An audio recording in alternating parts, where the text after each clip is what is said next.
Nuevamente estamos aquí en una mesa más del Cuarto Congreso Internacional sobre Género y Espacio.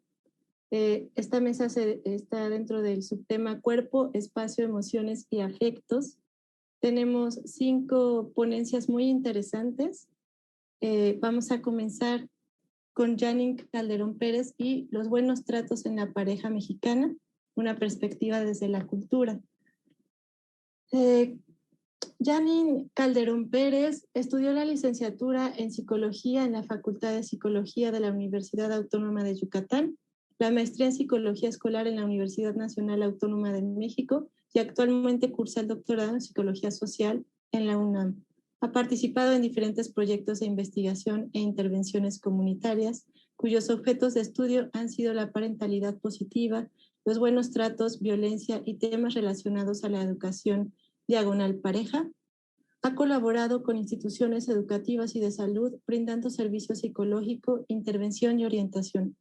Asimismo, se ha desempeñado como supervisora en la UNAM, ha participado en diferentes congresos internacionales y nacionales como ponente y tallerista y en entrevistas para diversos medios de comunicación y conferencias magistrales. Entre sus líneas de investigación se encuentran el buen trato de las relaciones interpersonales, intervenciones individuales y grupales para promoción de la salud mental, el lado positivo de la relación de pareja, el bienestar infantil y la parentalidad positiva. Doy la palabra entonces a Janine Calderón. Muy bienvenida y comenzamos.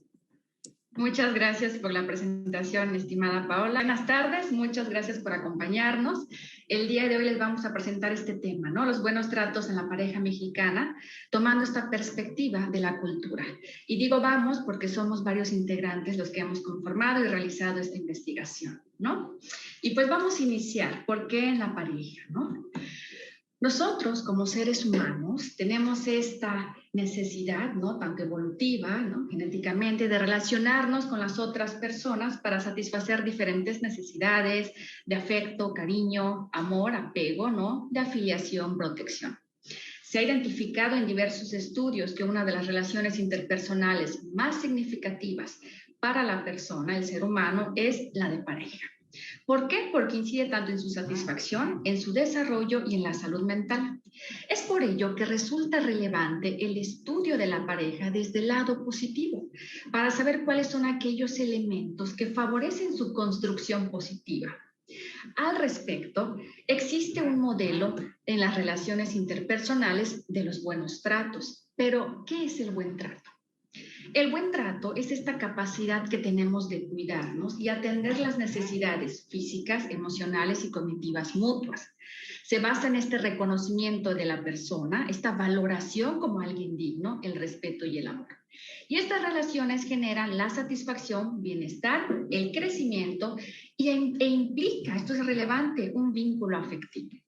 Aunado a ello, se han identificado 5 elementos claves para su construcción, que es un reconocimiento. A partir de este reconocimiento que tengo de la persona, con sus virtudes, con sus falencias, yo lo respeto y me relaciono con él de una manera empática. Y esta empatía me permite establecer una interacción igualitaria basada en la equidad, en donde cuando él tiene necesidades, lo apoyo. Y como somos 2 personas totalmente diferentes, pues necesitamos de este lenguaje verbal y no verbal para comunicarnos y expresar estas necesidades basadas en nuestras diferencias.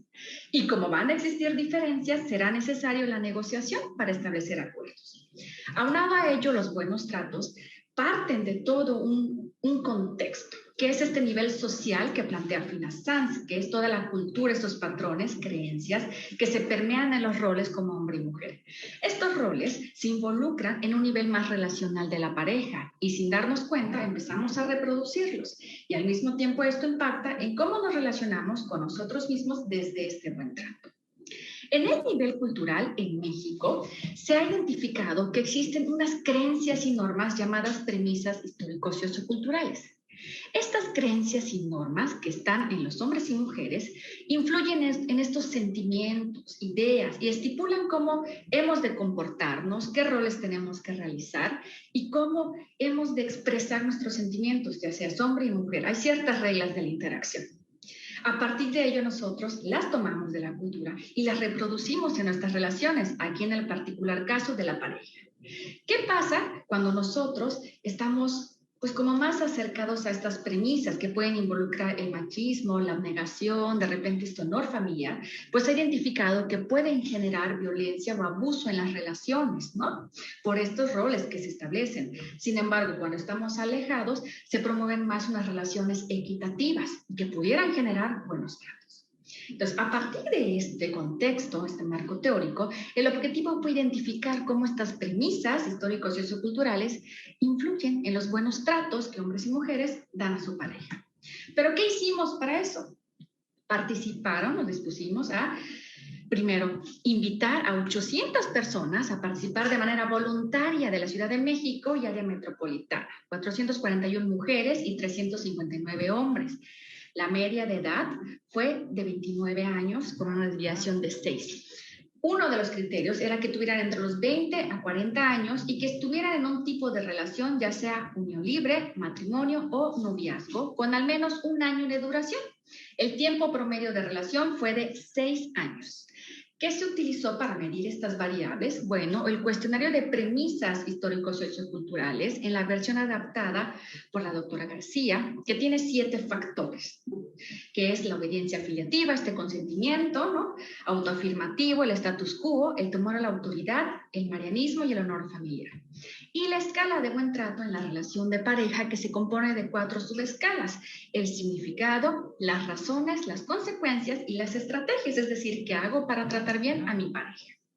A partir de esto, fuimos en diferentes puntos de la Ciudad de México y área metropolitana. La aplicación era individual. Se siguieron todas estas consideraciones éticas del anonimato voluntario y se garantizaba que esto era parte de una investigación, ¿no? Y se solicitaba este consentimiento a las personas. Y el tiempo promedio de respuesta fue de 20 minutos. A partir de esto, pues se analizaron los datos. ¿Y qué fue lo que nosotros obtuvimos en estos datos? Fuimos realizando esta diferencia y fuimos segmentando las diferentes premisas con el significado, las razones, consecuencias y estrategias, con cada subescala que integran el buen trato. Entonces, de este lado, en el lado vertical, podrán encontrar cómo cada número hace referencia del 1 al 7 a las premisas, y a partir del 8 al 9 tenemos las diferentes dimensiones que componen el significado del buen trato en la relación de pareja. Entonces, algo que se identificó en cuanto al significado es que existen asociaciones en manera indirecta, de manera negativa, es decir, entre las diferentes premisas con el buen trato. Y también existen unas cuantas positivas cuando estas desean mantener el status quo de la familia, es decir, esta estabilidad. En cuanto a las razones, se encontró algo similar. Las principales asociaciones fueron encontradas de manera negativa, ¿no? Con estas 3 dimensiones que fueron parte de las razones de un buen trato, como la valoración de la pareja, el mantenimiento, la interacción y el reconocimiento, ¿no? En cuanto a las consecuencias, se encontraron también asociaciones de manera indirecta. Es decir, estas 3 dimensiones que conforman las consecuencias que surgen a partir de estas relaciones realmente tienen una correlación negativa con las premisas. Y finalmente, para el caso de las estrategias, encontramos algo similar. Las principales asociaciones encontradas fueron de manera negativa para las diferentes dimensiones, como son la empatía, la automodificación y la confianza en libertad. Esto tanto para hombres como para mujeres, lo cual nos lleva a estas diferentes conclusiones, ¿no?, que podemos discutir a partir de esto que nosotros pues encontramos, ¿no?, a la luz de la literatura. En cuanto al significado, esto que encontramos, vamos a darle sentido a estos números, a estos datos, ¿no?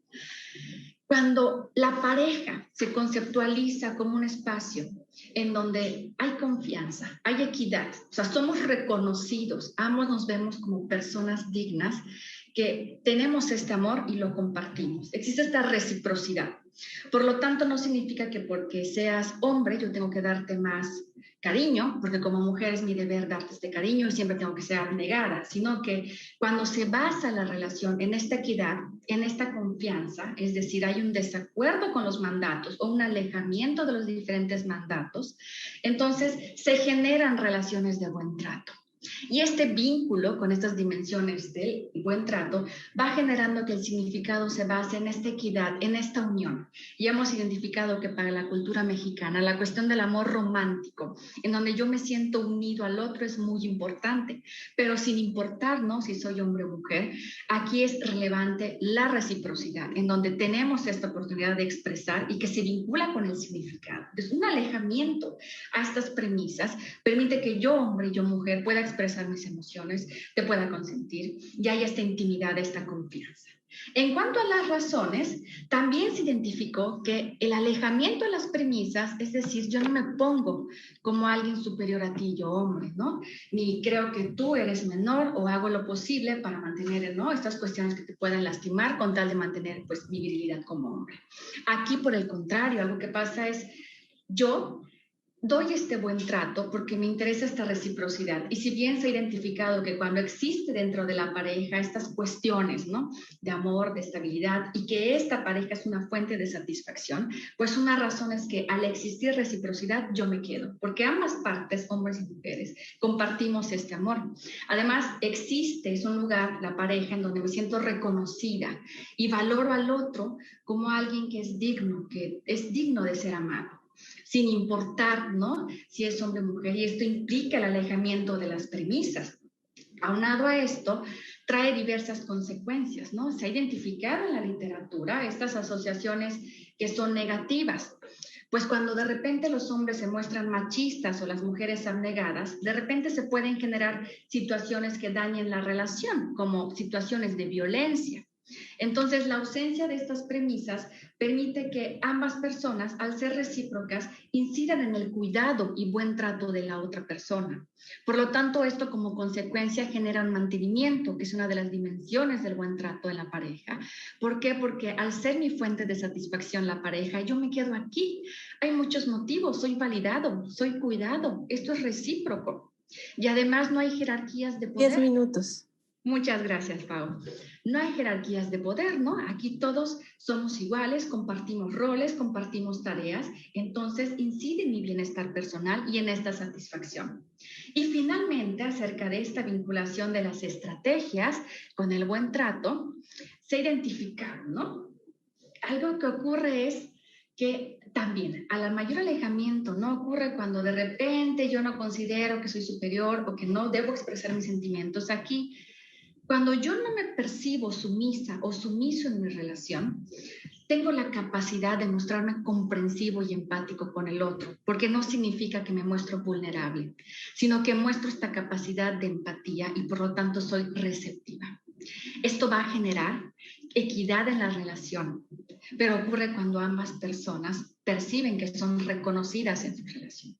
Y esto da la pauta de que realicemos diferentes conductas de automodificación en donde cuando existen desacuerdos podemos negociar y establecer la equidad en la solución de problemas, de tal manera que no es un ganar-perder, acá es un ganar-ganar para ambos integrantes de la relación.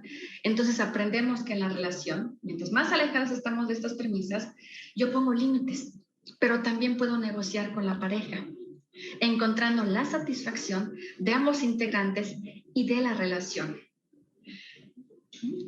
Con esto estaríamos finalizando estas conclusiones de este estudio. Les agradezco mucho.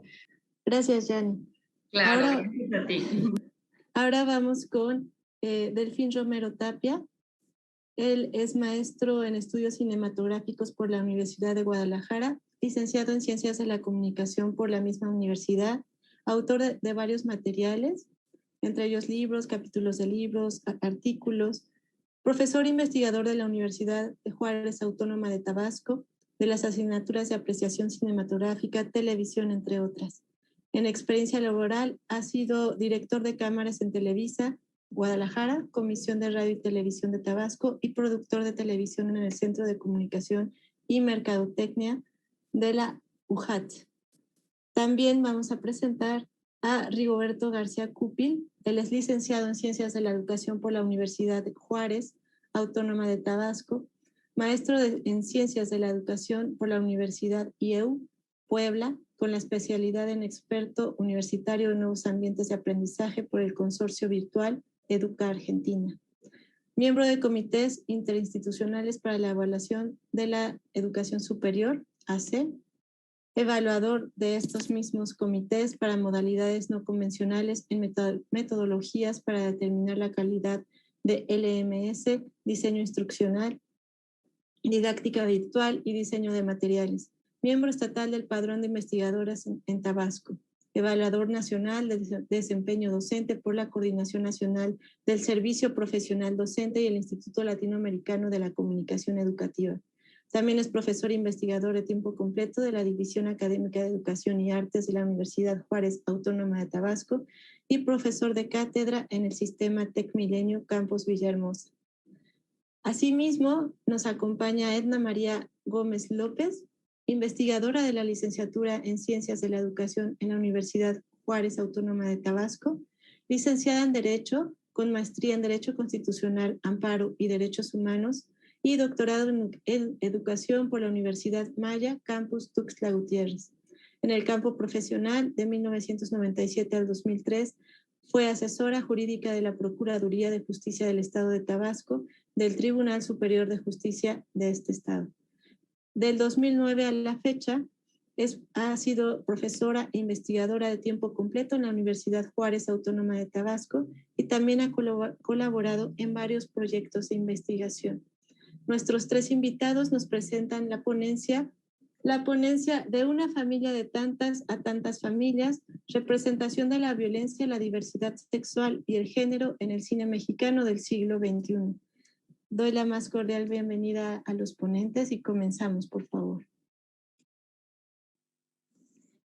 Bien, gracias. Buenas tardes. Gracias por la presentación. Gracias por el espacio también. Es un gusto estar compartiendo aquí en este cuarto Congreso Internacional sobre Género y Espacio. Y bien, como comentó la licenciada Paola hace un momento, la maestra Paola, el trabajo que estamos presentando es titulado De una familia de tantas a tantas familias. En él se aborda la representación de la violencia, la diversidad sexual y el género en el cine mexicano del siglo XXI. Y bien, pues estamos participando el maestro Delfín Romero Tapia, el maestro Rigoberto García Cupil y la de la voz, Edna María Gómez López. Y bien, tenemos aquí, gracias, aquí corre play. Se hace el análisis de cuatro filmes cinematográficos, de estos que, bueno, que en su momento fueron proyectados en el cine, que fueron, que creo que muchos pudimos ver en el cine. ¿Y qué es el cine? Aquí tenemos pues este significado, ¿no? En el cine, que pues nos permite, es entretenimiento, es cultura, en él encontramos también esas costumbres, todo ese reflejo de del hombre en sus distintos entornos sociales, pues ven en este mundo que estamos habitando. En él pues podemos ver un reflejo de las personas en sus diversas realidades, y en el cual se permite pues esas manifestaciones de acuerdo a los usos, a las costumbres y a los tiempos, que es también lo que se refleja en este trabajo. ¿Cuál es el objetivo de este trabajo?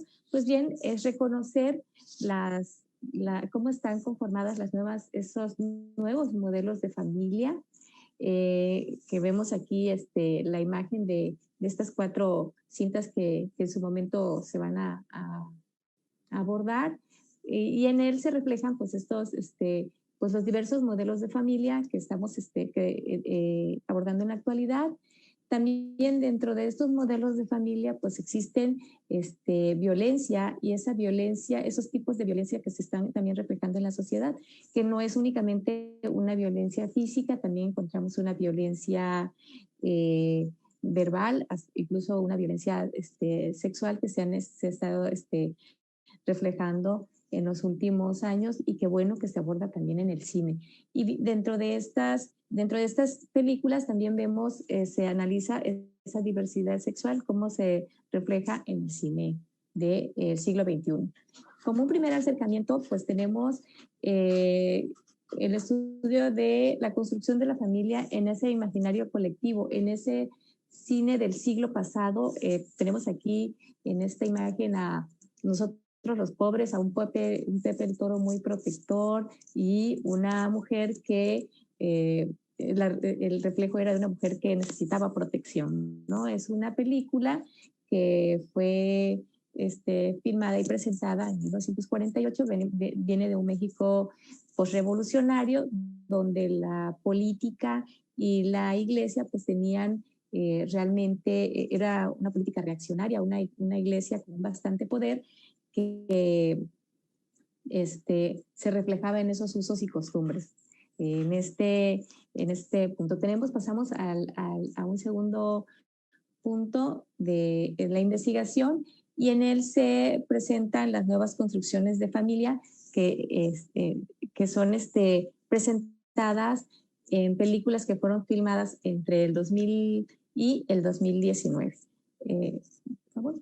La metodología que fue utilizada para este trabajo de investigación es con un enfoque cuantitativo, el cual está sustentado en tiene un sustento hermenéutico, esta actividad interpretativa que permite el estudio de la comunicación desde el ámbito verbal y escrito.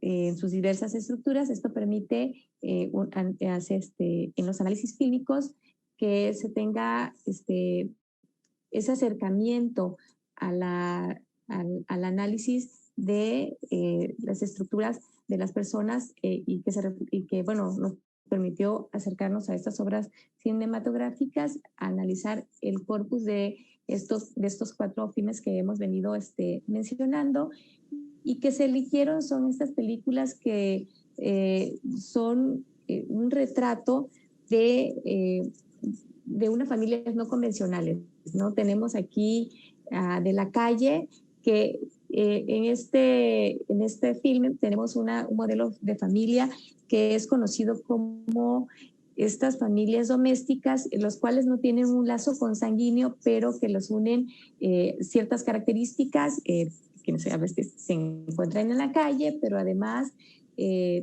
tienen datos comunes, características comunes, por ejemplo, algunos que no tienen familia. Tenemos la siguiente película, que es Eli. En ella se retrata a una familia rural donde se encuentran jóvenes con algunas carencias, con algunas dificultades, pero también jóvenes que tienen sueños, y en ellos así que por alcanzar esos sueños a veces pues se acercan o son objetos de cometer algunas conductas que pues, traen algunas consecuencias que les afectan en su vida. Tenemos otra película que, bueno, aquí tenemos Roma, que si bien fue filmada en este siglo, 2018, refleja a una familia de 1970. Vemos que es un México en el cual pues había ya movimientos sociales, y en estos movimientos sociales pues bueno, también hay una inclusión en esta familia con la persona del servicio doméstico. Y La Otra Familia, esta película que bueno refleja estos nuevos modelos de familia que se están que se están abordando en la actualidad, pero que además en ella vemos esa diversidad sexual también, en la que pues ha llevado también a veces mucha violencia en cómo se etiquetan a las personas para hablar de ello. Esto nos permite realmente, esta metodología nos permitió el acercamiento a este trabajo, el desarrollo de este trabajo. Y aquí el maestro Delfín continuará con la presentación. Bueno, en un primer acercamiento, como les decíamos, nos acercamos al cine mexicano, un cine mexicano que reconoce a una familia conformada en los años 30 y 50, donde una mujer y un hombre se casan y se unen tanto en el sacramento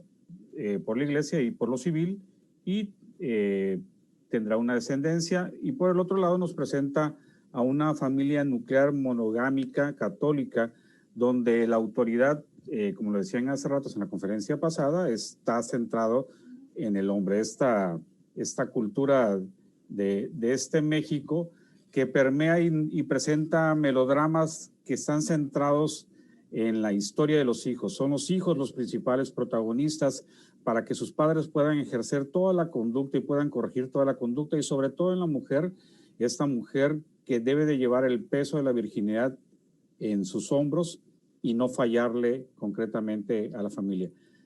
Esa estructura de repente empieza a desaparecer en este nuevo milenio y en ese nuevo siglo, y de repente empezamos a ver a mujeres que ya no están interesadas en vestir de blanco y llegar al matrimonio, sino tal vez en una economía, ahora sí que una economía doméstica, prefieren la unión libre y evitarse ciertos gastos y ciertas situaciones económicas, e incluso mucho más fácil evitarse un divorcio.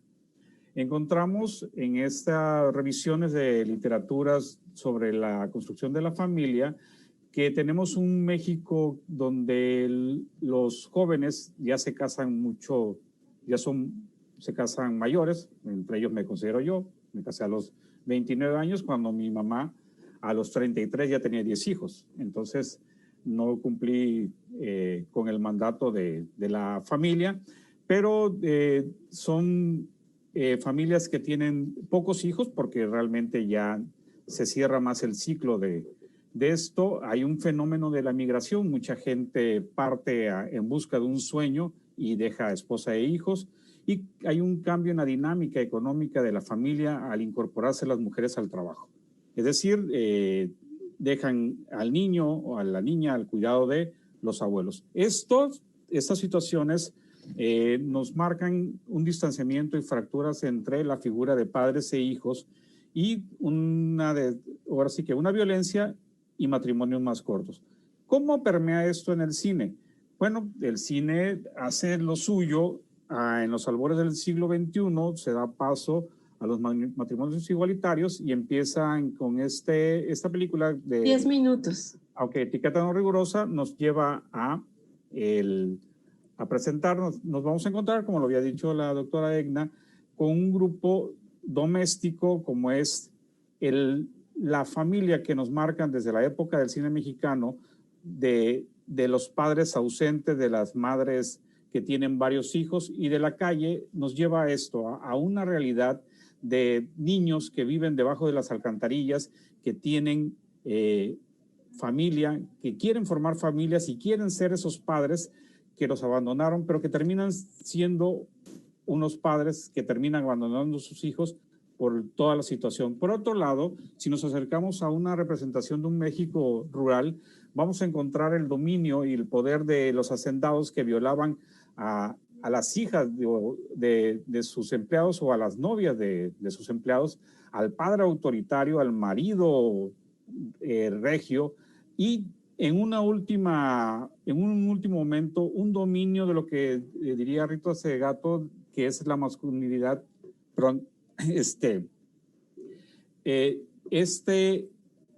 ser hombre y sufrir por ser hombre, como en el caso de una nueva figura que sería el narcotráfico. Eli, que es una película que nos acerca a esto realmente, a la figura de jóvenes que se vieron en una situación de esperar un hijo y se tienen que casar, a jóvenes que tienen aspiraciones para poder sacar de la pobreza a la novia, pero que se ven envueltas en el narcotráfico y que se ven envueltos en una violencia, ¿sí? En esto del mandato de masculinidad. Es decir, quieren ser hombres, tienen que pasar por todas las pruebas, pero en ser hombres y pasar todas las pruebas llevan y lastiman a las mujeres. Otra figura que nos acercamos y nos encontramos 12 minutos.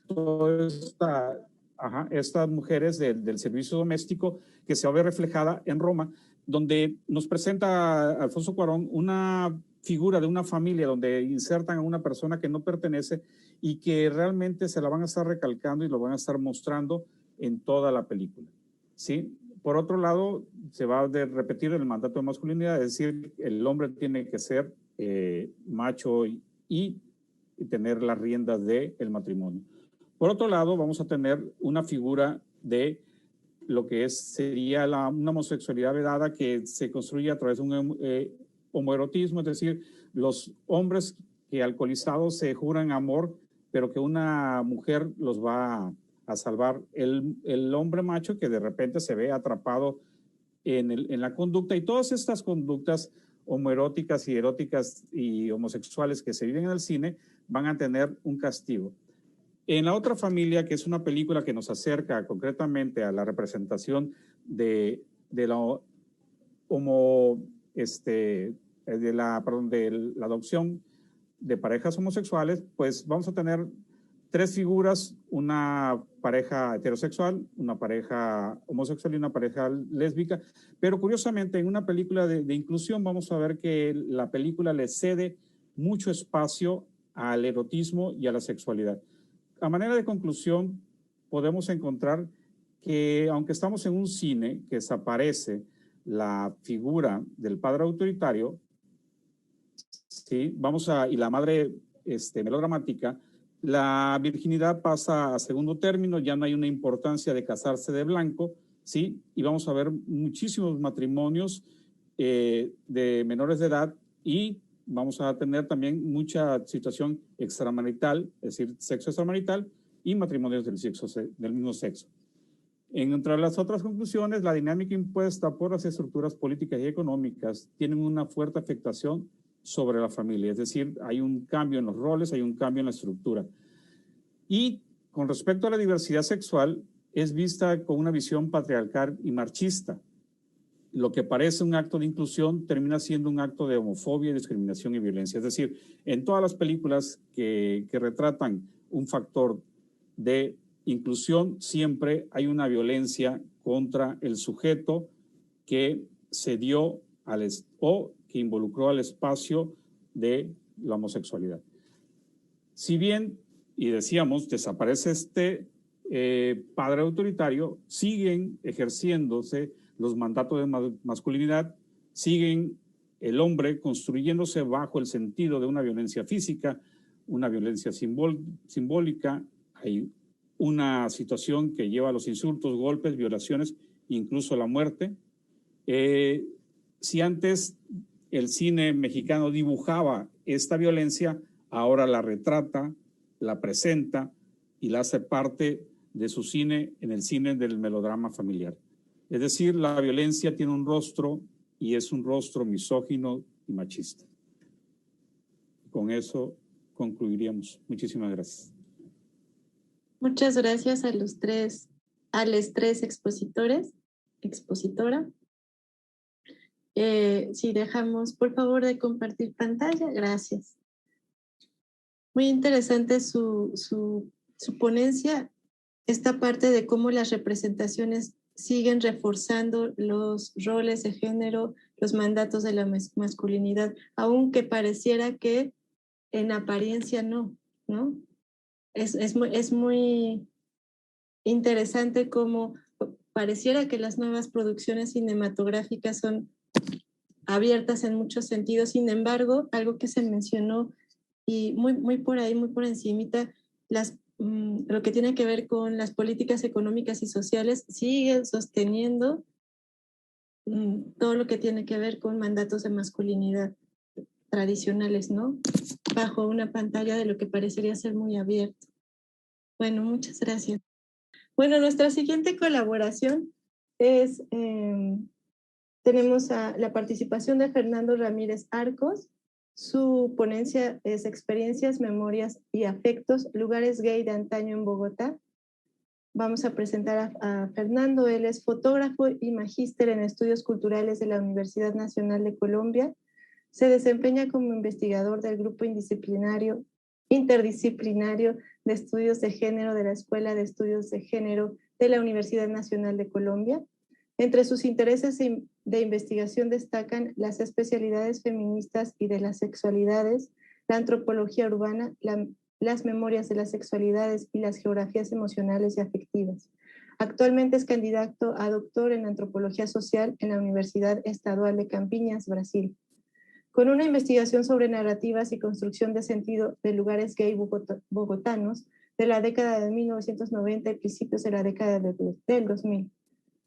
En la investigación indaga por la trama de significados que sus interlocutores han creado alrededor de bares, discotecas y establecimientos comerciales sexuales que visitaron y experimentaron mediante la construcción de sentidos del lugar.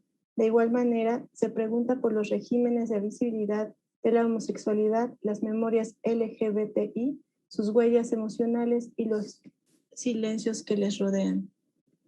Vamos a dar paso a la presentación de Fernando. Bienvenido. Muchas gracias. Buenas tardes. Voy a compartir entonces aquí pantalla. Buenas tardes. Mi ponencia se titula Experiencias, Memorias y Afectos, Lugares Gay de Antaño en Bogotá. Eso hace parte de mi actual investigación, trabajo de doctorado en antropología social en la Universidad de Campinas. Yo soy geógrafo de la Universidad Nacional de Colombia, entonces yo estoy entre esas disciplinas, entre la geografía y la antropología. Y lo que yo estoy haciendo en mi trabajo de doctorado es pues, dar cuenta de narrativas de personas que vivieron, que conocieron, que dieron cuenta de lugares gay de Bogotá entre la década de 1990 y la primera mitad del siglo XXI, en la década de 2000. Entonces, yo lo que voy a estar comentando acá es desde unos ejes analíticos, de que son sentidos del lugar, visibilidades, memorias, afectos, pero pensando esas tramas conceptuales en términos articulados. Otra cuestión es que las fotos que ustedes van a estar viendo en las diapositivas, a un lado, son fotografías que yo he tomado de mi trabajo de archivo que ha sido con prensa y que ha sido con algunas revistas, y trabajo también de archivo de algunos lugares web, algunos lugares virtuales. Entonces ahí van a aparecer las referencias en algún momento. Esos ejes analíticos entonces nos llevan como a pensar estos lugares gay desde cierto tipo de perspectivas analíticas, que dan cuenta de cómo estos lugares fueron vividos, experimentados, y cómo esas formas de significado que le atribuyen las personas a esos lugares gay, pues configuran las mismas relaciones espaciales que han tenido estas personas en la ciudad de Bogotá a partir de su identidad sexual. Entonces, para comenzar, solamente les quiero ubicar un poco de Bogotá. Esta es solamente la parte oriental de la ciudad de Bogotá. Yo acá lo que hice fue resaltar unas cuestiones. Lo que ustedes encuentran como unas estrellitas ahí moradas, rojas, son algunos de esos lugares, un listado de lugares que me empezaron a comentar en las entrevistas.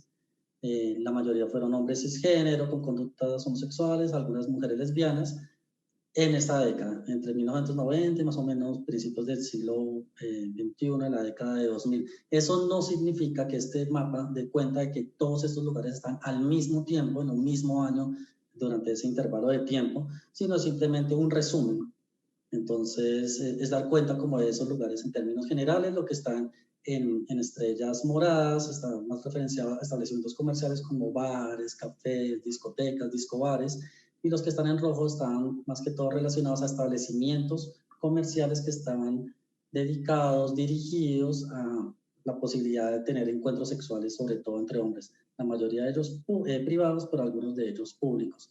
También resalto ahí el centro de la ciudad, que está como un poquito hacia abajo del mapa. Más arriba del centro de la ciudad está el barrio Chapinero. Ese barrio es donde se concentra la mayor cantidad de lugares gay en Bogotá, no solamente en esa época, sino aún hoy. Por lo menos en estos momentos en pandemia, pues eso está como en suspensión, pero todavía es el barrio por excelencia donde se ubica la mayor cantidad de lugares gay, no solamente en Bogotá, sino en todo Colombia. Y también yo resalto ahí el municipio de La Calera, que es un municipio que se encuentra al oriente de la ciudad de Bogotá. Justo esa parte de Bogotá que están ustedes viendo en este momento en el mapa es fronteriza a la cordillera oriental de los Andes. Y lo que aparece con una flecha son unos lugares gay que estaban ubicados en la carretera entre la ciudad de Bogotá y la ciudad de La Calera, en las cuales me voy a referir más adelante. Entonces, para comenzar, sentidos del lugar, yo estoy dando cuenta de este concepto desde la geografía feminista, desde autoras ya clásicas como Dori Massey, como Gillian Ross, y también contemporáneas, por ejemplo, desde la antropología como Isadora Lins França, quien ha trabajado sobre sentidos del lugar, lugares gay en la ciudad de Sao Paulo, en Brasil, y yo por ese concepto doy cuenta desde cómo las personas, desde sus propias experiencias y vivencias de los lugares, se han identificado con ellos, han construido sus propias identidades, sus subjetividades, qué tipo de valoraciones han tenido de esos lugares, qué trama de significados han construido respecto a esos lugares, qué sentidos de pertenencia, de apego, de arraigo se han construido con esos lugares. Y eso me lleva a pensar este tipo de escala mucho más individual, más relacionado con lo corporal, y cómo a partir de esa forma como una persona, por ejemplo, puede estar referenciándose a un lugar específico, se está construyendo toda una trama alrededor, en este caso, sobre la homosexualidad. Es decir, como por ejemplo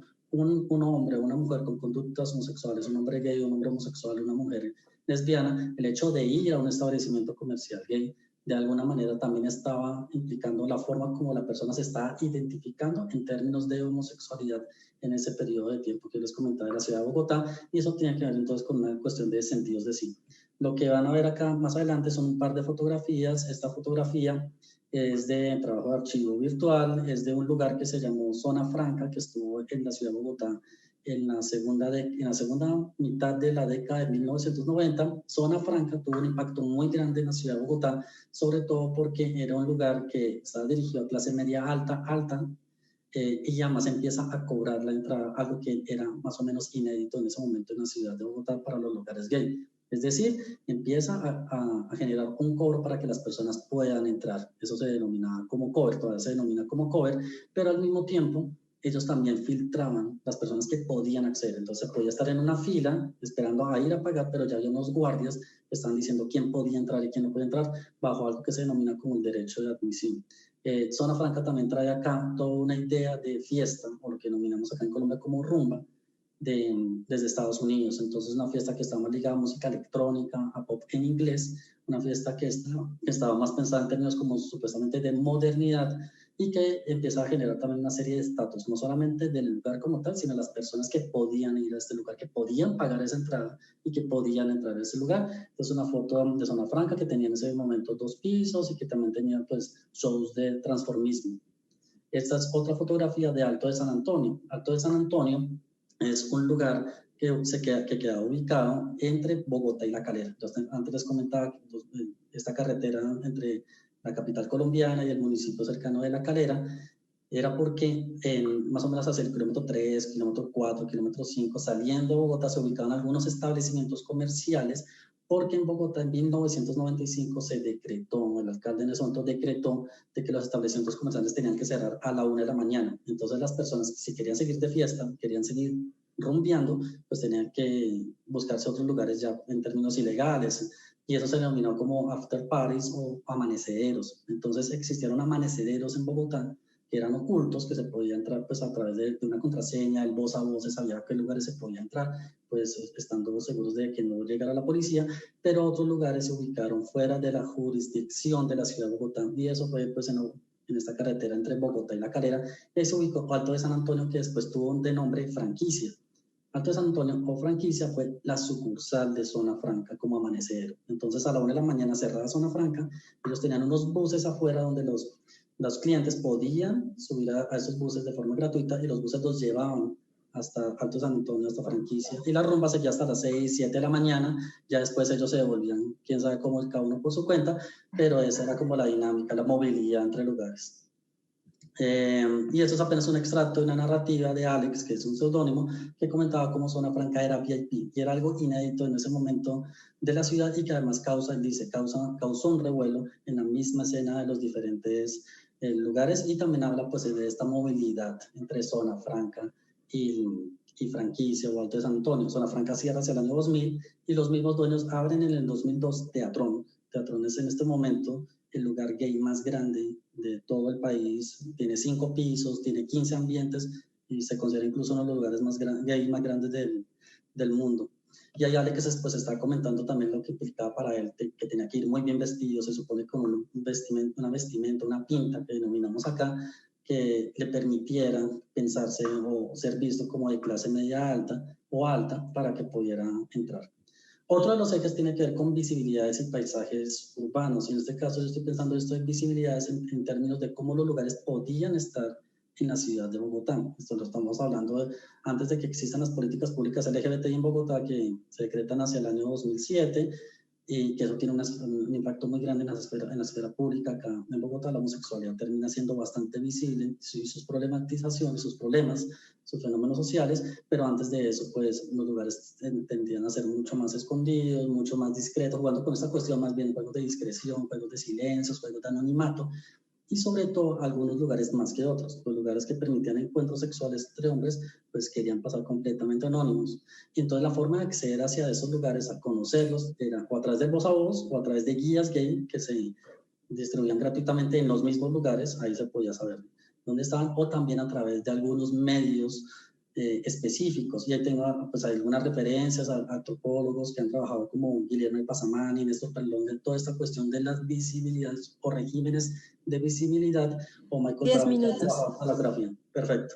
O Michael Brown, que ha trabajado desde la geografía y en relación con el closet. Los lugares también salen de alguna manera del closet, o por lo menos median esa forma de visibilidad, de poder permitirse estar en la ciudad.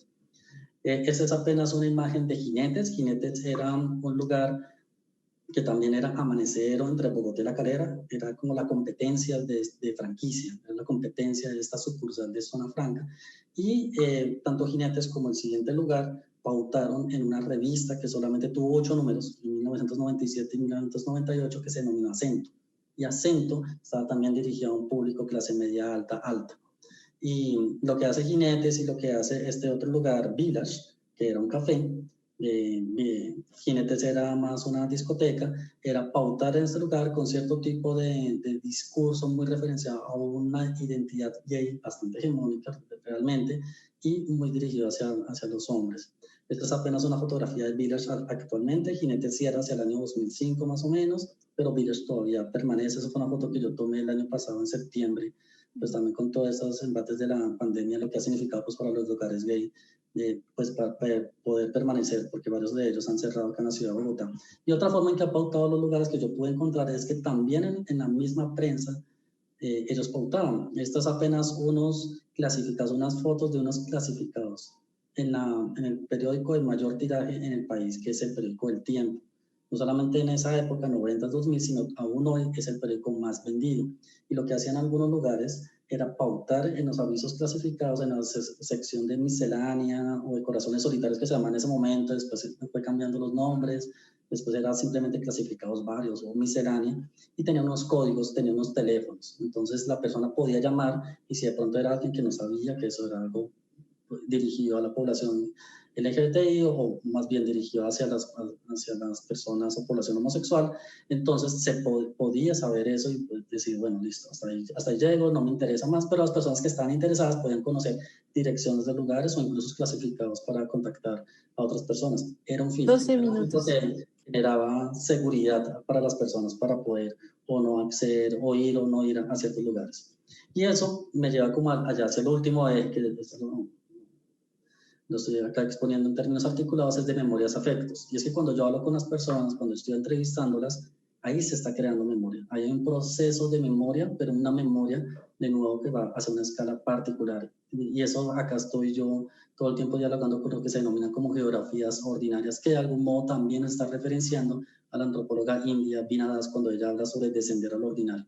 ¿Qué significa? Que una persona te esté comentando a ti las experiencias que ha tenido, en este caso en relación con los lugares, y cómo a partir de esas experiencias se crea una memoria específica ligada a unos afectos en particular que han tenido con los lugares, afectos que pueden ser positivos, pueden ser negativos, pueden ser simplemente ambiguos o neutrales, y cómo esa memoria ordinaria de estas personas está referenciada a la forma como las personas podían estar en la ciudad de Bogotá. Recordemos que estos lugares también pues estaban abríamos que todo en la noche, tenía que ver con esa cuestión de la discreción del anonimato y también del silencio, del pasar de alguna manera desapercibido, que eso va a cambiar poco a poco más hacia la década de 2000 con estas políticas públicas LGBTI. Y también pues algunas personas me comentaron de que esta discreción en anonimato también les permitía poder asegurarse de que no fueran víctimas de violencia policial. Aún así, prácticamente todas las personas que yo entrevisté, todas me hablaron sobre anécdotas de violencia policial y algunas referencias desde los estudios de afecto, pues para hablar sobre la relación entre afecto, lugar y sexualidad, pues Mariana Solana en Argentina, Saramet, Anderkovich, entre otras. Y esto ya es un extracto de dos personas, también seudónimos, que me comentaron de Jinetes, pero ya en términos negativos, de cómo les gustaba ir a jinetes y en algún momento deciden no volver porque empiezan a tener conflictos con el dueño del lugar, porque el dueño del lugar consideraba que jinetes tenía que ser de cierta manera, o sea, estaba construyendo un sentido del lugar específico, y como ellos simplemente empezaron a tener choques con ellos y empezaron a generar un afecto, se considera negativo, que permitió de que ya decidieran no volver a jinetes y prefirieran ir a otros lugares. Y ya, pues simplemente para concluir, es primero que todo llamar la atención de que estos temas, no solamente individuales, sino en sus relaciones entre lugares, sexualidades, memorias, suelen ser poco considerados en la academia, en los estudios afectivos, por ejemplo, en la disciplina geográfica todavía, por lo menos en América Latina, especialmente en Colombia, todavía no han sido muy estudiados. La otra cuestión es que estas construcciones culturales de los lugares tienen que ver con las experiencias de las personas y cómo es válido pensarnos desde otras escalas que al mismo tiempo también empiezan como a enfrentar estas memorias LGBT que se han empezado a construir en la región, en países como Argentina, acá en Colombia, en México, en Brasil, en Chile, que de alguna manera están muy ligadas, por ejemplo, a hitos jurídicos, a cierto tipo de eventos en particular, pero, por ejemplo, estas otras historias que tienen que ver con violencia policial, que tienen que ver también con dolor, con el hecho de enfrentarse a la familia por su propia homosexualidad, o simplemente la cotidianidad que tenían con estos lugares, pues también hace parte de la memoria LGBTI y que de alguna manera pues queda silenciada como en estas construcciones de memoria. Y pues bueno, muchas gracias. Amplia la investigación, muy rica, tiene muchas aristas para el poquito tiempo que tuvimos. Ojalá que tengamos tiempo de más tardecito dialogar. Me llamó mucho la atención esta parte de memorias específicas y lo interesantísimo que ha de ser conocer estas memorias específicas de la carretera que va de Bogotá a Calera, en toda esa banda de lugares que dices que surgen a partir de querer un poco pasar desapercibidos de la ley, ¿no? Pero de lugares de esparcimiento y pues de diversión y de experimentar las propias sexualidades como de libertad hasta cierto punto. Esa parte de memorias específicas de la carretera se me hace interesantísimo y que ha de tener un montón de cosas. Y la otra parte de los anuncios en los periódicos, que aquí en México también se daba muchísimo. Hubo una exposición en el Centro de la Imagen sobre eso y que nadie conoce más que la comunidad que sabe que ahí va a encontrar, ¿no? Y que pasan totalmente desapercibidos. Son lugares de libertad muy interesantes. Bueno, vamos a continuar con nuestra siguiente invitada es Yolanda Beatriz Macías Solís. Ella nos va a presentar emociones y afectos en las prácticas de ocio nocturno urbano de las mujeres. Yolanda es licenciada en Sociología por la UAM Azcapotzalco y maestra en Estudios Políticos y Sociales por la UNAM. Actualmente es candidata a doctora en Ciencias Sociales y Humanidades en la UAM Coajimalpa. Ha colaborado en múltiples proyectos de investigación, siendo el más reciente Espacios y Profesiones Creativas en la Ciudad de México, Transformaciones Urbanas, Mercados Hiperflexibles y Ciudadanía. Entre sus publicaciones se encuentra La construcción de la noche oficial de la Ciudad de México, Cuerpos y actividades legítimos. En el libro La noche en las Américas, coordinado por Alejandro Mercado y Edna Hernández, publicado por la Universidad de Rennes. Sus líneas de investigación son la sociología del ocio y la sociología de las emociones. Damos paso pues a esta interesante ponencia. Pues mi presentación se llama Emociones y afectos en las prácticas de ocio nocturno urbano de las mujeres. El ocio se ha configurado históricamente como una cuestión de índole moral individual, pero también como un problema de orden público que debe ser regulado. Existe una clasificación tácita y algunas veces explícita del tipo de actividades de ocio que deben permitirse e incluso fomentarse, así como los cuerpos legítimos que pueden experimentarlas y dónde tienen permitido hacerlo. El ocio se configura como un privilegio de clase, aunque la clase no es el único criterio de asignación al derecho de ocio y los placeres que idealmente se experimentan en él. El género configura definitivamente tanto la jerarquía como las geografías y temporalidades del ocio que se producen y reproducen cotidianamente. Por supuesto, también moldean la experiencia emotiva alrededor del ocio mismo. Las mujeres son uno de los cuerpos ilegítimos del ocio por excelencia. Su acceso al ocio, particularmente al ocio nocturno, está limitado por distintos factores. A saber, la percepción del riesgo que corren en la noche, los recursos económicos con los que cuentan, los recursos de movilidad a su disposición, las sanciones sociales que les son impuestas al participar en el ocio nocturno, entre otros. En este trabajo exploro cuáles son las condiciones de posibilidad del ocio nocturno de un grupo de mujeres adultas jóvenes en la Ciudad de México. ¿Cómo son sus experiencias emotivas? Mapeo cómo difieren las experiencias del ocio en el espacio público de aquellas en el espacio doméstico. Por tiempo solo delimitaré un poquito el doméstico. Y cuáles son las motivaciones de participación. Como parte de mi investigación doctoral, a lo largo del 2018 y el 2019, realicé observación participante y entrevistas a profundidad con un grupo de 15 mujeres entre 25 y 38 años, de clase media alta, profesionistas, independientes económicamente, cisgénero, heterosexuales, con distintos estados civiles, en los que profundicé en 3 aspectos de sus prácticas de ocio nocturno: las condiciones de posibilidad, las experiencias emocionales y las motivaciones. Mi trabajo tiene un pie en los estudios de la noche, que se han enfocado principalmente en la gobernanza, la economía nocturna, las escenas nocturnas, pero no necesariamente en la dimensión afectiva ni en los vínculos que se urden en ellas, ¿no? Eso es precisamente en lo que yo me enfoco desde la sociología. En tanto el ocio, particularmente el ocio nocturno de las mujeres, es un objeto de investigación poco explorado, la intención de esta presentación es mostrar un panorama comprensivo de mis hallazgos para empezar a dar cuenta de su complejidad, en lugar de enfocarme únicamente en la cuestión emocional y afectiva. Así, esta presentación está estructurada de la siguiente manera. En primer lugar, voy a hablar de cómo cambia el acceso al ocio nocturno a partir de la posición que las personas ocupan en el mundo, específicamente a partir de su género. En segundo lugar, cómo se distribuyen las responsabilidades y el trabajo del ocio entre personas posicionadas relacionalmente en su contexto. En ese sentido, cómo es la experiencia emotiva del ocio nocturno en las mujeres y cuáles son las motivaciones para participar de él y qué consecuencias, si es que existen, tiene esa participación o su ausencia.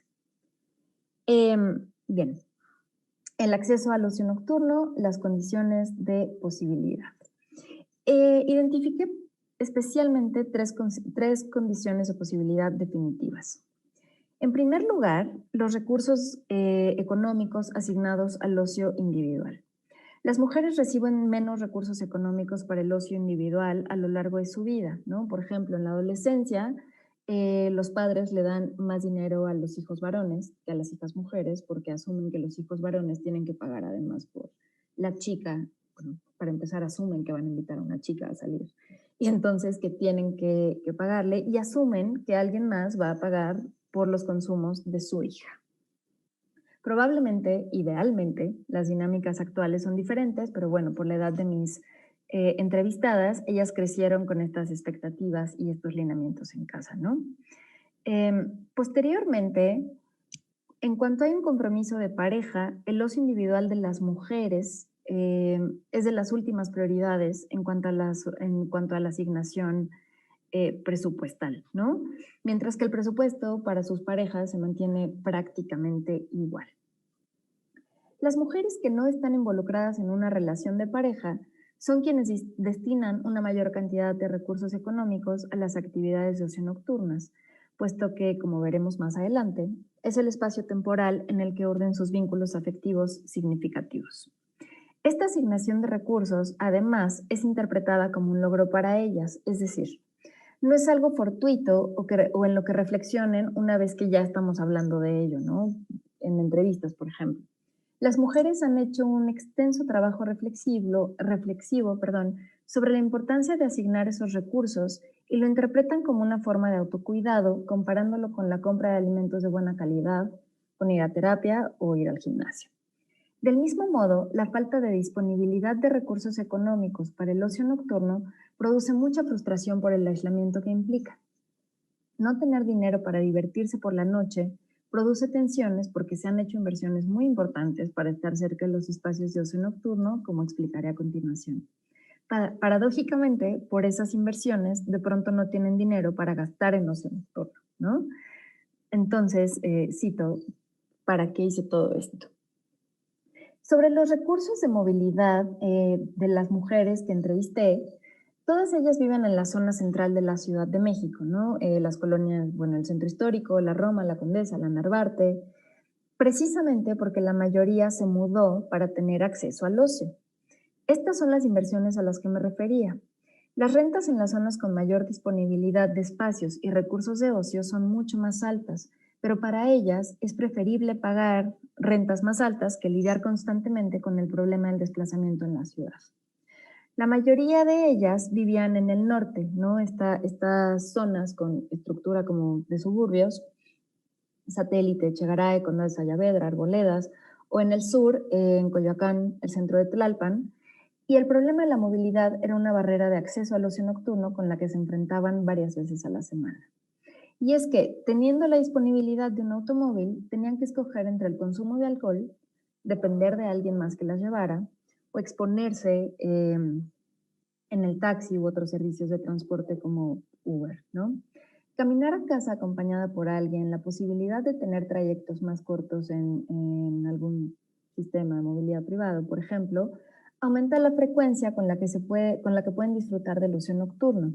Les da, además, mucha más independencia. Aquellas mujeres que no pueden habitar espacios con una oferta de ocio nocturno nutrida, tiene esta segunda gran barrera de acceso. La tercera condición de posibilidad, y que me sorprendió desagradablemente más a lo largo de la investigación, fue a lo que denomino las negociaciones.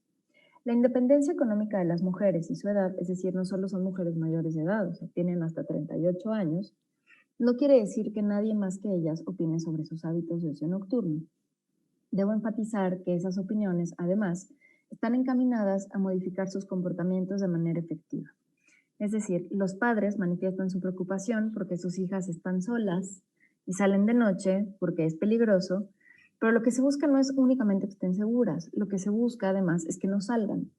Las mujeres, sobre todo aquellas que están solteras y tienen patrones de ocio nocturno más activos, manifiestan que parece que lo que le molesta a los padres, a sus madres también, además es el estilo de vida. La noción de que las mujeres de determinada edad deberían estar haciendo determinadas cosas, casándose y teniendo hijos. También siendo exitosas profesionalmente, claro, e independientes, pero con una pareja estable. Y que las mujeres que se portan de determinada manera, es decir, que salen a todos lados, sabrá Dios con quién, a altas horas de la noche, no tendrán esas oportunidades, ¿no? El peligro y el riesgo en estos discursos externos a ellas inmediatamente se convierten en una responsabilidad que ellas deben gestionar. Es decir, el problema no es que la noche o la calle sean peligrosas y las mujeres estén desproporcionadamente en riesgo, ¿no? El mensaje es que las mujeres, sabiendo cómo está la cosa, tienen que cuidarse. Y si no se cuidan y si salen, son irresponsables, se ponen en peligro. Estas negociaciones a través del discurso del peligro y el riesgo también se tienen con las parejas. 10 minutos. Estas son parejas que activamente buscan tener relaciones más igualitarias, más equitativas, que buscan platicar y llegar a acuerdos y que quieren desmarcarse de dinámicas estereotípicas de género. Entonces, las negociaciones no son necesariamente alrededor de los celos, la posesividad o la amenaza de una relación paralela a la relación amorosa o sobre el derecho al tiempo propio. Se trasladan al riesgo y al peligro. Aunque claro, estas mujeres perciben que lo que subyace es todo esto que acabo de mencionar, ¿no? Finalmente, pude identificar que las negociaciones también son con ellas mismas. La autonegociación ocurre a través de la reputación, la vergüenza, el peligro, que en este momento se convierte en miedo, y el riesgo. Las mujeres que entrevisté se planean activamente su derecho al ocio nocturno como una postura incluso política, especialmente a partir del estallido de las protestas feministas en la Ciudad de México. Sin embargo, sienten miedo y hacen cálculos constantes del riesgo. Tienen que hacer un importante trabajo emocional para salir a pesar del riesgo del miedo, ¿no? Hacer estrategias de gestión de ambas que no necesariamente involucren la presencia de un hombre. La vergüenza apareció en los relatos, en la tensión entre saberse con derecho a su tiempo, a la ciudad, a la noche, al placer, y al mismo tiempo tener este condicionamiento social que les recuerda con mayor o menor sutileza que se espera que no estén en la calle, menos de noche y menos solas. Quiero compartir esta cita de una de mis entrevistas. Es que me da coraje sentir miedo, pero me da vergüenza cuando me cacho que pienso 2 veces salir. Por el miedo, o porque a mi pareja no le gusta mucho, o porque mi mamá me mandó como 4 noticias de chicas desaparecidas por WhatsApp. Me da coraje que eso pase en el mundo, pero sobre todo me da vergüenza que mi instinto sea quedarme en casa. Sobre la distribución de las responsabilidades y el trabajo del ocio. Una vez que se han sorteado las barreras de acceso al ocio, es necesario trabajo de diferentes tipos. El trabajo de descansar combina trabajo cognitivo, físico y emocional. Y si bien entre las mujeres que entrevisté y sus parejas hacen un esfuerzo por dividir las tareas de la casa cuando cohabitan juntos, el ocio se asume como un trabajo como un espacio 12 minutos. Trabajo, ¿no? Y es todo placer. No hay trabajo que dividir y así queda oculto entre el trabajo no remunerado que absorben las mujeres. La gestión del ocio en el espacio doméstico aparece como un marcador de adultez y como una arena donde se pone en escena la feminidad. Convertirse en anfitriona y el trabajo que eso conlleva es una labor que se asume como femenina y que queda invisibilizada bajo la presunción del placer. El ocio nocturno es el recurso más importante de mantenimiento de vínculos afectivos y son las mujeres quienes gestionan no solo los propios, sino los de las familias. Y una vez que tienen hijos, hay esta idea de la dicha ajena y de la responsabilidad de crear recuerdos felices. Finalmente, quiero presentar estas dimensiones y lo que he encontrado es que, retando al sentido común, la principal motivación para participar en el ocio nocturno no es solo pasarla bien, ¿no?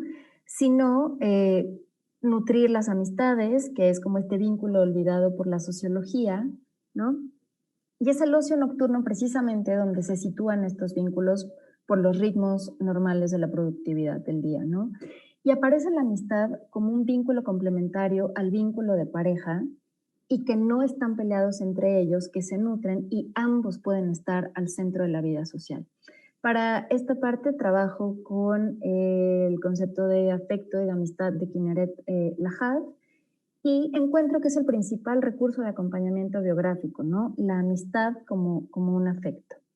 Entiendo la presencia o la ausencia del vínculo de amistad como un afecto que modifica cómo las mujeres encaran el mundo y nos permiten pensar nuevas formas de relacionarnos más allá de la pareja. Obligarnos a situar la mirada en dinámicas que no tienen a la pareja como el centro de la vida social, pero que tampoco se contraponen a ellas.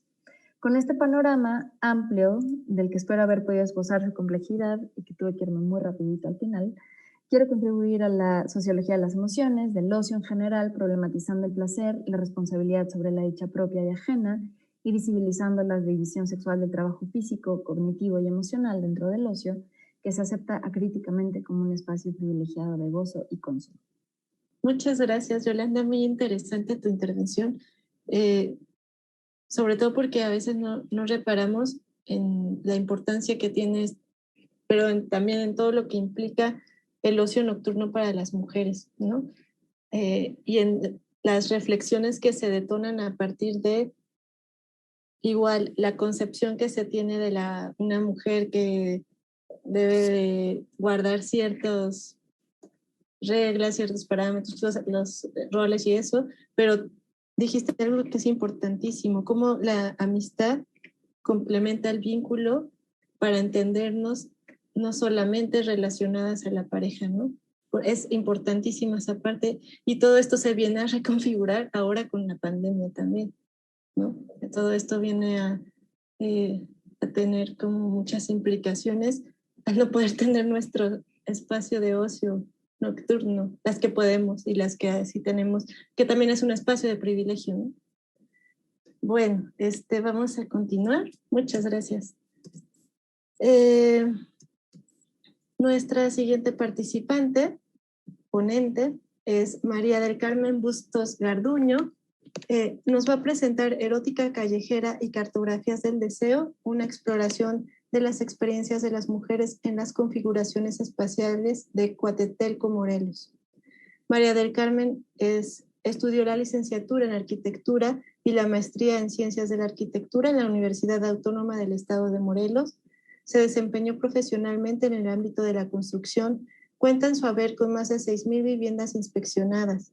Además, ha diseñado y dirigido la construcción de decenas de proyectos, principalmente de casas habitación. Actualmente se encuentra cursando el doctorado en estudios críticos de género en la Universidad Iberoamericana.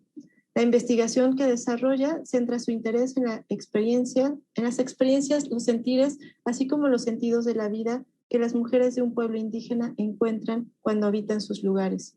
Su tesis lleva por título Erótica callejera y cartografías del deseo, una exploración de las experiencias de las mujeres en las configuraciones espaciales de Coatetelco, Morelos.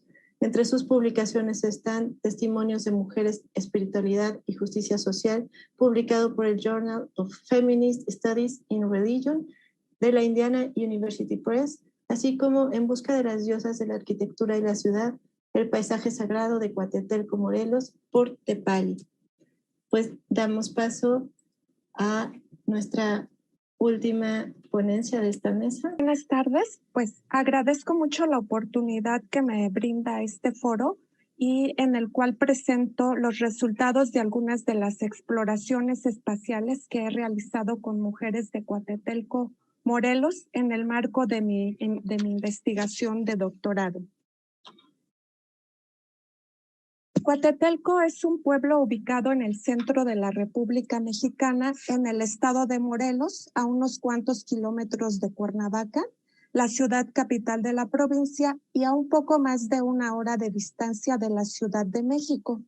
Así, inmerso dentro de la modernidad, interpela paradigmas espaciales, corporales y espirituales propios de ella, debido a que perviven tradiciones, rituales, creencias y una rica mitología ancestral que están articuladas a las espacialidades.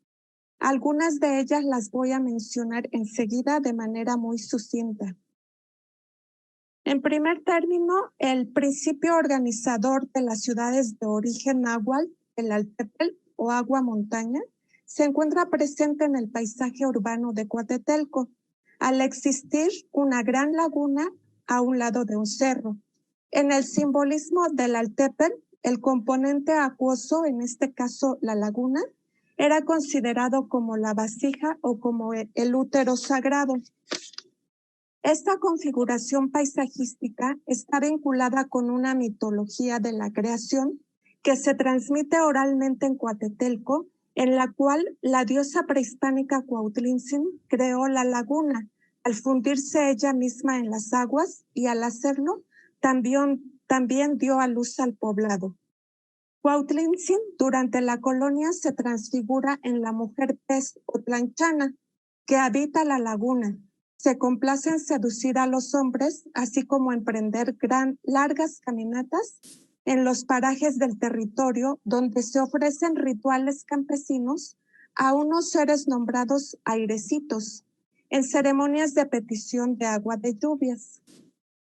A partir del particular contexto espacio-territorial que ofrece Coatetelco, que visibiliza una cultura ancestral adoradora de la diosa y que está impreso en los cuerpos de las mujeres, es pertinente preguntarse cómo son las experiencias de mujeres en estas espacialidades, las que además están atravesadas por el doloroso proceso de la colonización e imposición de un estado patriarcal de género. A efectos de representar el diseño de mi investigación, recojo las figuras de la diosa, de la sirena o tlanchana, y junto con ellas articulo la metáfora de la callejera. Callejera es una palabra de la que me apropio desde su acepción peyorativa, así como lo fue la palabra queer, a fin de llenarla de nuevos significados en los que estén implícitos la autonomía, la capacidad de gestión y la emancipación de las mujeres cuando ocupan un espacio que ha sido mandatado como propio del género masculino. La metáfora de callejera se encuentra principalmente en la estrategia metodológica que sigo, basada en la caminata urbana, principalmente complementada con el mapeo como técnicas de investigación. Al elegir estos métodos, coloco al cuerpo y al movimiento corporal como fundamentales en el acceso a las realidades del mundo, también recurro a la fenomenología queer como metodología, en la que me interesa, por ejemplo, los conceptos de quedarse en los momentos extraños o desorientadores que en toda experiencia espacial se vivencian, a fin de encontrar una orientación otra. También me interesan los conceptos de blanquitud y sexualización de los lugares. Las mujeres que acompañan mi investigación son 5, todas ellas nacidas en Coatetelco, de 40 a 50 años de edad, casadas, una ya es viuda, son madres, algunas ya son abuelas, todas están dedicadas a las labores domésticas. A continuación, expongo el resultado de las exploraciones espaciales que en las callejeras realizamos a 3 sitios representativos del paisaje natural y cultural de Coatetelco. Uno es La Laguna, la iglesia católica construida en el periodo colonial estilo barroco, y el centro ceremonial prehispánico perteneciente a la etapa del posclásico tardío que se encuentra inmerso en la traza urbana del poblado. Previo a cada andanza exploratoria, nos reunimos en un círculo de mujeres con la finalidad de realizar una dinámica de respiración y poder así arribar plenamente al sitio. Este ejercicio está basado en los talleres fenomenológicos realizados por la investigadora de la danza Victoria Hunter. Y una vez concluidas las caminatas, regresamos al círculo de mujeres a fin de compartir las experiencias a través de una entrevista semiestructurada. Así, los significados que las mujeres dan al estar en la iglesia son varios, ya que este ha sido un lugar donde se tejen los vínculos con otras mujeres, donde se aprenden saberes de estas otras más sabias, y se vuelve cada una un poco más como ellas, por lo cual es un espacio propicio para la construcción de comunidad. Para varias de estas mujeres, llegar al sitio significó el escape de la prisión de la vivienda familiar. También es un espacio en el que se puede estar en intimidad con una misma y sentirse en paz. Encontrarse dentro de él, además, facilita la interrelación con la divinidad, ello gracias a la presencia de la comunidad. El edificio también representa lo que es ser de Coatetelco. Así aporta sentido de pertenencia e identidad. De ahí que la vivencia de estar en el espacio atraviesa los cuerpos de las mujeres a través del cariño, respeto, orgullo, alegría, diversión, festividad. Sin embargo, las mujeres también existe aquí un proceso de interseccionalidad entre tiempo y espacio, ya que vinculan al edificio con 3 acontecimientos. Uno es la colonización, otro el terremoto del 19 de septiembre y la pandemia por COVID-19. En este último evento, pues las mujeres perdieron a 2 de sus maestras muy queridas. Por lo tanto, vivenciaron el edificio desde la impotencia, la culpa, la tristeza y también sentimientos de agradecimiento y cariño hacia ellas. Respecto al terremoto, la frase que representa lo que significó para estas mujeres fue la que pronunció Zenaida. Dijo ella: aquel día cuando me dijeron que se había caído la iglesia, sentí que mi mundo se venía abajo. La iglesia actualmente ya ha sido restaurada, sin embargo, todavía no abre sus puertas a la comunidad. Este hecho provoca indignación y rabia en las callejeras porque ellas piensan que el edificio les ha sido quitado. Maribel Epitacio cree incluso que hubiese sido mejor terminar lo que el terremoto comenzó, porque la construcción es también símbolo de sometimiento, de imposición. Así que derrumbarlo y reconstruirlo se constituiría en un acto simbólico que representaría que son ellas y ellos, de manera autónoma y consciente, quienes reedifican su espiritualidad, sus creencias, el culto a la divinidad que libremente aceptan sin imposiciones. Un nuevo edificio, cito a Maribel, que fuese el símbolo de la mezcolanza que somos. Soy católica, pero con todas mis creencias, con todas las tradiciones de mis antepasados. Esto me hace ser diferente. La laguna.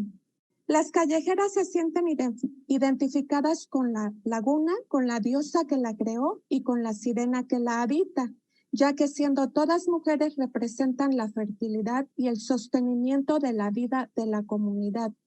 Por eso, como mujeres se sienten relevantes en la sociedad porque ellas son los pilares que sostienen a las familias y afirman que sin la presencia de la mujer, pues las familias se derrumbarían.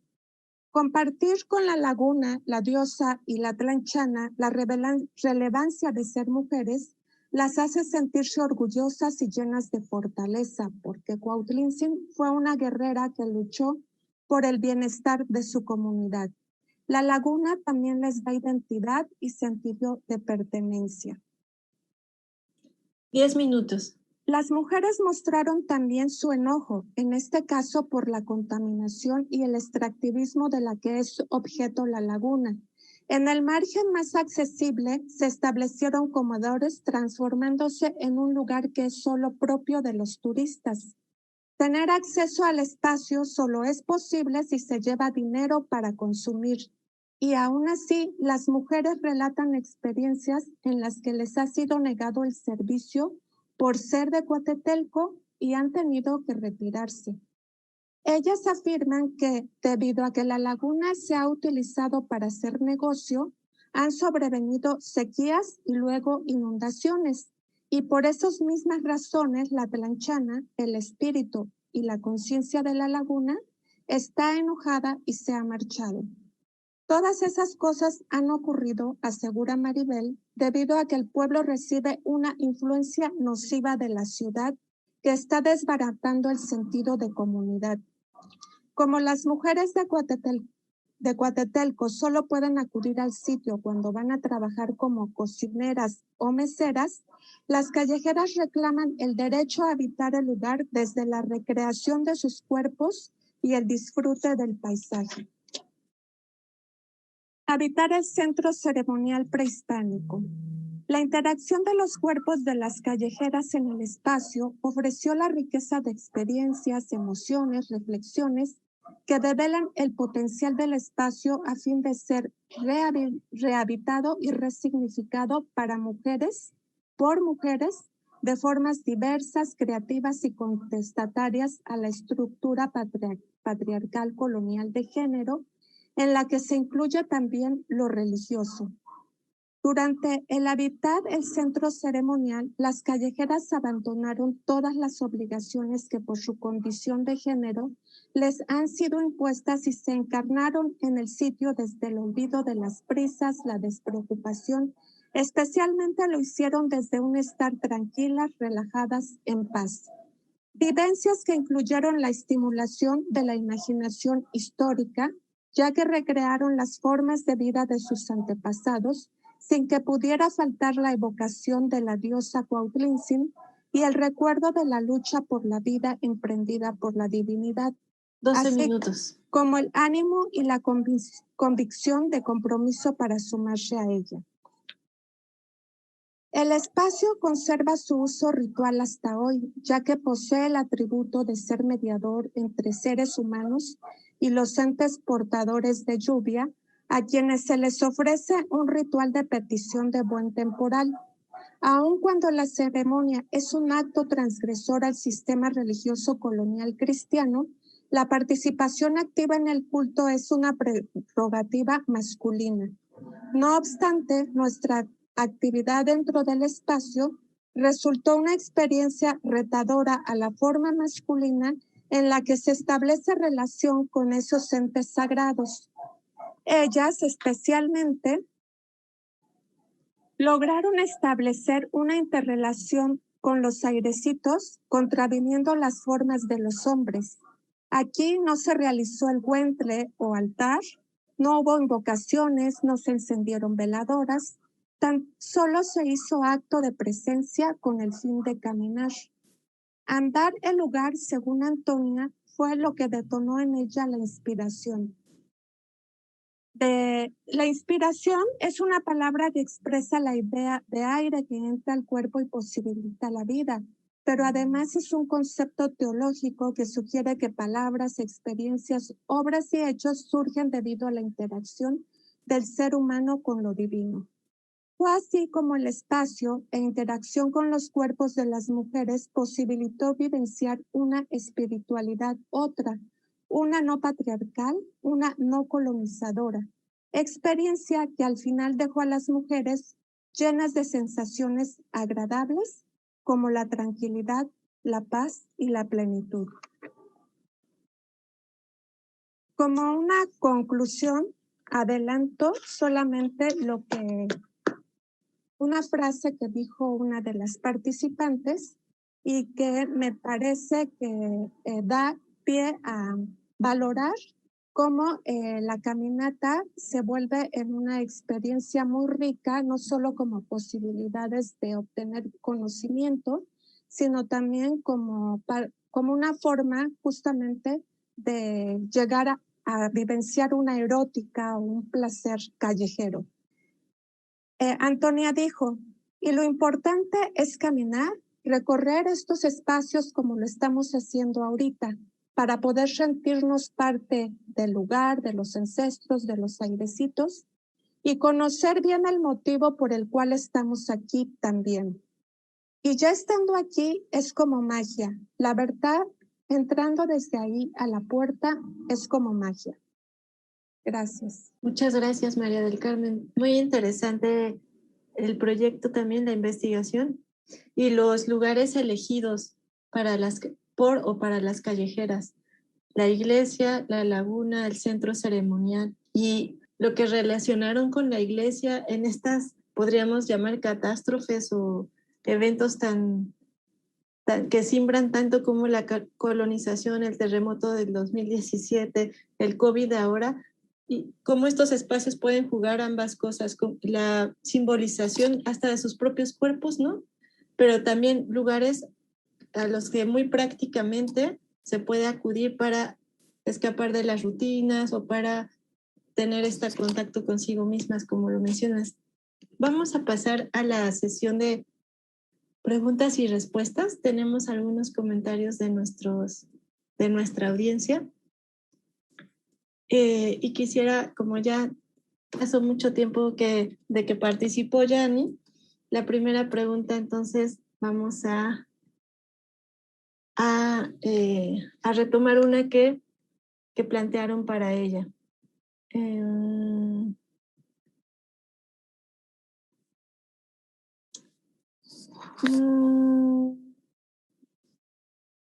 Ahí voy. Las estadísticas señaladas en los buenos tratos en la pareja tomaron en consideración aquellas parejas no heteronormativas. Esta pregunta la plantea Tatiana Santillán Rivero. Muchas gracias, Tatiana. Quiero mencionarte que esta investigación no es lo que les presenté, es un abstracto, ¿no?, de la investigación que estoy realizando como parte del doctorado. Está centrada en relaciones heterosexuales, ¿no? Inicialmente este ha sido el objetivo, pero no descartamos, ya que tengamos toda esta información, estos primeros fundamentos, continuar con otro tipo de relaciones para seguir ampliando, y sobre todo esto de los buenos tratos, construir relaciones positivas de pareja es en general, ¿no? Y es muy importante. Entonces, es paso a pasito. Si también deseas unirte o colaborar, pues son bienvenidos para hacer esta segunda parte del proyecto. Muchas gracias, Tatiana. Gracias, Yani. La segunda pregunta es para Romero García y Gómez, nuestros tres integrantes. La plantea Linda Chávez Cedillo y es la siguiente. ¿Existen películas que consideren que realmente llegaron a criticar o desafiar las representaciones de los roles dentro de la familia tradicional durante la época del cine de oro mexicano? Bueno, perdón, contesto yo si gustan. Sí, todo Luis Buñuel hace un replanteamiento de una construcción de la familia mexicana. Incluso el Gran Calavera que derivará en, se me fue ahorita el nombre de la película, perdón, Nosotros los Nobles. Esta película del Gran Calavera tiene un final fenomenal donde hace un discurso, es más, yo he buscado ese diálogo de la película porque hace todo un discurso sobre la función de la mujer frente al matrimonio y la obligación que tiene la mujer de cumplirle al hombre cabalmente. Y Buñuel hace todo una crítica. Claro, hay que considerar que Buñuel es un director español que viene y hace una lectura de este México de los 40 con una figura de la iglesia muy, muy marcada, que incluso tenían todo un seguimiento y todo un control para ver qué películas pasaban y en qué clasificación y en qué cines se exhibían. Y Buñuel, pues, realmente termina fuera de esto. El planteamiento de Los Olvidados, la presencia de una madre que tiene alrededor de 4 hijos, que todos son de diferentes padres, una imagen que no concebida en el cine mexicano de esa época. Lo vuelve a presentar Buñuel, y yo creo que alguien que se pone y pone el dedo en el renglón de la construcción familiar será Luis Buñuel, desde mi perspectiva. Muchas gracias, Delfín. No sé si quiere agregar algo Rigoberto o Edna, o continuamos porque son de la misma ponencia. Muchas gracias. De mi parte, pueden continuar. Gracias. Gracias, Edna. Entonces, continuamos. Sí, cuéntame. La siguiente pregunta es para Yolanda y preguntan: ¿cuáles son las actividades de ocio nocturno urbano a las que tienen acceso las mujeres?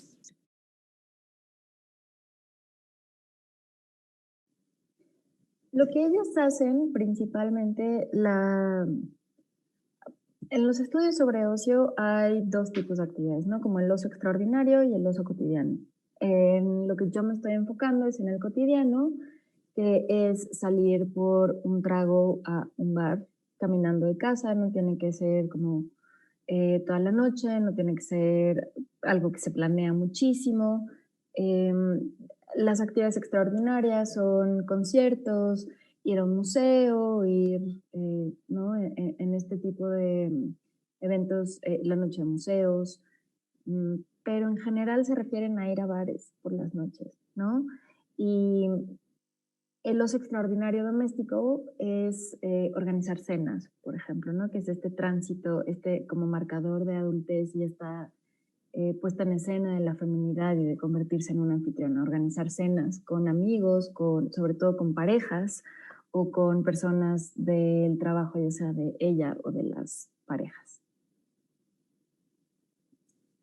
Muchas gracias, Yolanda. Tenemos muchos comentarios de felicitaciones, pero no tantas preguntas, entonces me voy a tomar la libertad de hacer algunas preguntas. Para Fernando, que tiene me pareció muy vasta y que era muy limitado el tiempo para entender las relaciones. Esta parte de los amanecederos o after party, que dices que las políticas LGBTI surgieron a partir de 2007. Entonces, si entendí bien, y esa es mi duda, es a partir de esas políticas donde aparecen estos amanecederos y o es desde antes. Sí, esos amaneceros aparecen desde antes porque en el año 1995 el alcalde de ese entonces decretó de que los establecimientos comerciales tenían que cerrar a la 1 de la mañana en la ciudad de Bogotá para bajar las tasas de homicidios y para bajar cualquier cuestión de asesinatos o de riñas callejeras. Entonces era una idea de control social. Entonces después de eso pues la gente quedaba con ganas de seguir en la fiesta, con ganas de seguir rumbeando, y pues aparecen estos amaneceros. Sin embargo, antes de ese decreto que se denominó precisamente la ley Zanahoria, ya existían algunos lugares que están fuera de la ciudad, fuera al norte o fuera al oriente de Bogotá o dentro de la misma ciudad. También habían algunos lugares que trataban de que la fiesta o la rumba siguiera hasta el otro día, hasta incluso varias horas bien adelante, o sea, hasta el mediodía incluso, cuando eso no era permitido. Lo que pasa es que este decreto, que se denominó como la ley zanahoria, lo que hace es pues cerrar esos locales pues mucho más temprano de lo que se esperaba, a la 1 de la mañana. Y eso se relaja un poco con el tiempo, porque después lo pasan a las 2 de la mañana, vuelve a la 1, y al final queda hacia las 3 de la mañana, como en el año 2002 más o menos. Y eso continúa hasta el momento. O sea, en 2021, pues en estos momentos de pandemia, eso está como suspendido, pero digamos que hasta el 2020, los locales comerciales tienen que estar cerrando a las 3 de la mañana. Y aún así, los amaneceros permanecen. En Bogotá se saben dónde están los amaneceros sin ningún problema, porque llegan algunas personas, antes de que cierren estos locales, llegan algunas personas a pasar alguna tarjeta, a decirle a los clientes, miren, acá podemos seguir la rumba a 1 cuadra, a 2 cuadras, venga, los llevamos. Y así llevan gente, o simplemente ya son locales que son bastante conocidos. Algo que pasó con los amaneceros en La Calera, o mejor dicho, los amaneceros que eran en la carretera entre Bogotá y La Calera, es que ellos empiezan a terminarse más o menos hacia el año 2002, 2003, 2004, y eso en parte tiene que ver porque en Bogotá empiezan a florecer aún más los amaneceros, por un lado, o sea, empiezan a haber muchos más amaneceros en la ciudad, y por el otro lado, porque se relaja esa hora de cierre. Entonces ya no era a la 1 de la mañana, sino ya era a las 3 de la mañana, y pues para algunas personas eso tal vez ya era suficiente. Lo que pasa con las políticas públicas LGBTI en el 2007, realmente eso viene como unas negociaciones con el alcalde de ese entonces, viene en el 2004, en el 2005, entra el alcalde que empieza pues a hacer estas... a seguir con estas negociaciones de las políticas públicas LGBTI, es que es en términos de visibilidad. Entonces, las políticas públicas LGBTI tienen un impacto tan grande en la esfera pública que problemas relacionados con la homosexualidad en general pues empiezan a aparecer por varios medios de comunicación o a ser parte de las políticas del distrito, de la alcaldía, lo cual antes eso no existía, y empieza también a institucionalizarse, y empiezan entonces también a personas del activismo LGBTI empiezan a trabajar en la alcaldía, y eso permanece hasta el momento. Tenemos una dirección de diversidad sexual, por ejemplo, tenemos una subdirección de asuntos LGBTI, eso todavía permanece, y eso viene desde las políticas públicas y las negociaciones que hubo en ese momento con el alcalde, y entonces problemas relacionados con el LGBTI pues empiezan a ser parte de la agenda política, lo cual no existía antes. Claro que sí, eso tiene también todos unos efectos espaciales, pero digamos que eso ya desborda de mi investigación como tal. En términos de rumba y todo esto, de la fiesta, de cuándo cerraban o cuándo no cerraban, en general no se suele pensar mucho en términos de políticas públicas, en términos de LGBTI, pero sí en términos de planeación y en términos de la policía. Entonces la policía pues es el ente de control y de vigilancia y demás, y eso hay como toda una serie ahí de prácticas de lograr hacer que la policía, o se le paga, porque hay policías a las que se les paga para que no digan nada y el lugar permanezca, o simplemente se omiten, se maneja toda esa cuestión de la discreción, del anonimato, evitando que la policía pueda llegar. Muchas gracias, Fernando. Y para María del Carmen, también una pregunta que me surge es, no sé si lo dijiste al inicio y me lo perdí, pero ¿cómo surgen las callejeras? ¿Cómo se integran? ¿Quién se nombra? ¿Quién las nombra? ¿Cómo lo hacen? Y de que si existe o has podido devolver, aunque estás, entiendo, en permanente relación con ellas, digamos que en términos de tu investigación, ¿cómo devuelves a la comunidad los resultados que tienes? Tu micrófono. Gracias por las preguntas.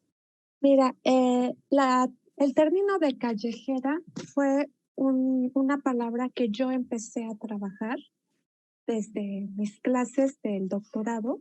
La verdad es que uno de los profesores, en una materia, la impartían dos, un profesor y una profesora, nos propusieron al grupo ponerle un apodo a nuestra investigación.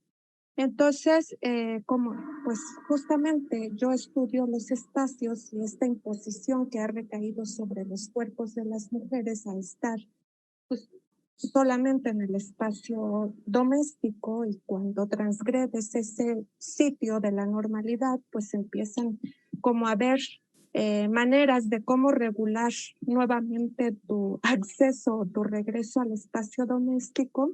Entonces yo quise como articular esa noción de la callejera para explicar en qué consiste o de lo que va mi investigación, y al mismo tiempo hacer una crítica a estas imposiciones espaciales, a intentar subvertir el término, así como ya lo hicieron los estudios queer, y yo empiezo a trabajar primero, digamos, teóricamente el término, y llegó a Coatetelco, empezamos a hacer diferentes caminatas, diferentes salidas, y al cabo de algunas caminatas, surgió algo antes. Fue una de ellas comentó respecto a esta situación de cómo ellas se sentían que si llegaban a salir a otros lugares no propios de las mujeres, sí sentían que había pues una crítica o un señalamiento.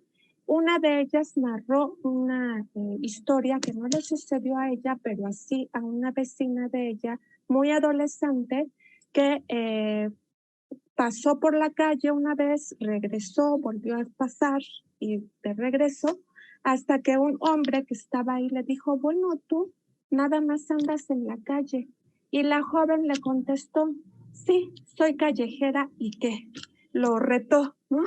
Entonces, a partir de eso, yo les propuse, ¿y cómo sienten? ¿Qué les parece si nos hacemos nombrar las callejeras, ya que hemos andado en la calle? Y me dijeron que sí, que lo aceptaban de muy buena gana. Yo percibí que fue como muy retador para ellas y como muy transgresor hacerlo, y que lo hicieron desde la satisfacción de eso, ¿no? De transgredir. Entonces están totalmente de acuerdo en ser llamadas las callejeras. Así surgió. Perdón, me están diciendo ya tenemos casi que... Nosotras seguimos y podemos continuar en el café internet. Me gustaría que continuáramos porque no ha terminado María del Carmen. Y hay un par de preguntas que también tengo para otros compañeros. Entonces, nada más, si me permite el staff cerrar la mesa, y quien nos guste acompañar de la audiencia, por favor, en el café internet para que no quede esto así de abierto. Yo les agradezco mucho, fueron ponencias muy interesantes de muy distintos tipos. Muchas gracias a la audiencia que estuvo con nosotras.